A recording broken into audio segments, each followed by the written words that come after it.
हाँ लगभग लगभग हाँ लगभग ये होचे कि आज का सामान कल का सामान दो तरह के सामान होचे ना। जय छठी मैया की लाल बाबू बस याद जान छे यार नारियल अहाँ मार्केट में जाए तो अहाँ के 100 रुपया पीस भेटत। ये नारियल हम यहाँ पे 100 रुपया के जोड़ा बेच पाइन है पुरकस पाइन है। लिया ये पक्कल वाला लिया ये अमरूद छे यहाँ के ई कौन देश के अमरूद है से पूछे छियै? अपन देश के नहीं ये अपन देश के नहीं छे।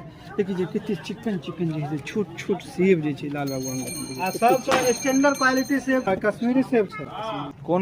कोनो फल पर एगो से फ्री। एकर नाम छे जमीरी नेबो। हाँ यहाँ के पावन में बहुत मस्त चीज छे। ई सामान ले के लेल मझोलिया चला भेले यहाँ के Chandni Chowk Majhaulia mister Mithila bloggers team के हाँ ओइ में केना देबे ओइ में जे 2-4 रुपया कम कर देबे। कल है आई टाइम में यहाँ पे यहाँ के samosa and chow mein burger litti jalebi सारा चीज के समय समय जो है कल इहे समय में यहाँ के प्रेजेंट रह घाट पर सब एथिन यहाँ पर सब ई छे हमर 4 गांव केरा लेते ई भैया एगो और जे है से कस्टमर लेकिन अहाँ कथि लेबे? नारियल लेके आए। नारियल लेबे। क्या गो नारियल लेबे? 12 गो। तो 12 गो चुन लिया। नारियल हमर जे चीज से लाल बाबू जे है से देख देलक पन्नी में नारियल अहाँ के 10 गो झोरा में निकलै छी।